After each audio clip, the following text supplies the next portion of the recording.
Mesdames, Messieurs les sénateurs, je m'appelle Anaïs Doineau, j'ai 20 ans et depuis mes 3 mois, je n'ai pas eu mon père. Alors autant dire que je n'en ai pas eu, parce que je n'en ai même pas eu à souffrir la séparation ou le deuil. Je n'ai connu que ça, c'est habituel pour moi de ne pas avoir de père. Et pourtant, je peux vous dire que l'absence d'un père est un manque profond dans la construction et l'existence d'une jeune fille. Que diraient de moi les études anglo-saxonnes sur lesquelles le débat se fonde?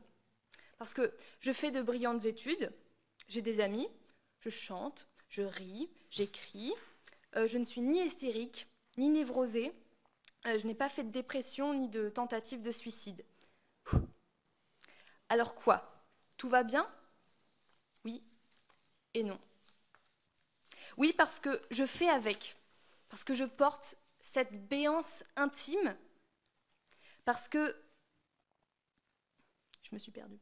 Ce vide affectif, je le traîne, et ce vide affectif qui aurait dû être comblé par un père, je le supporte, et ça tant bien que mal.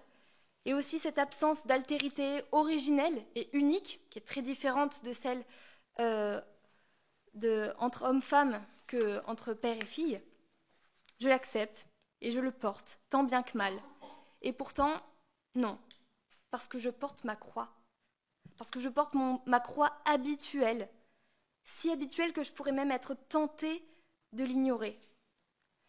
Mesdames, messieurs, je n'ai jamais eu mon père et pourtant, je ne pourrai jamais le remplacer, alors même que tout mon être ne cesse de le chercher dans les bras, dans les mots, sous les yeux, les bravos et l'affection, l'admiration de tous les hommes. J'ai grandi seule avec ma mère, dans une famille soudée, aimante, équilibrée. J'ai été choyée, bien éduquée, mais avec tout cela, on ne remplace tout de même pas un père. Ça n'a rien remplacé en fait. Et la souffrance indicible, elle est bien là. Dans mon cœur de femme, il manque cette ouverture décisive à l'altérité, rassurante, apaisée. Il y a cette place capitale qu'aurait comblé un père. Il y a cette place capitale qui reste néanmoins vide.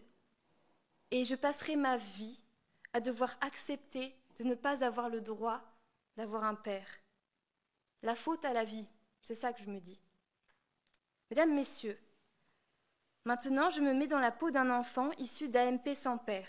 Et je me dis, comme tous les enfants sans père, pourquoi, moi, n'ai-je pas le droit d'avoir un père? Et l'on me dit que c'est que ma mère l'a voulu. Est-ce que vous mesurez les conséquences d'une telle situation sur le cœur d'un enfant, lui qui déjà est privé de père, mais qui est aussi privé du droit de s'en désoler, car il est tenaillé entre son amour et sa culpabilité face à sa mère, qui est l'auteur de son inconfort affectif? Madame, monsieur, au nom de tous les sans-pères, je veux vous dire que vous êtes responsables de ces futurs orphelins que la République envisage de créer. Alors moi, avec ce que je suis, avec ce que je vis, je vous demande de courageusement vous y opposer. Je vous remercie.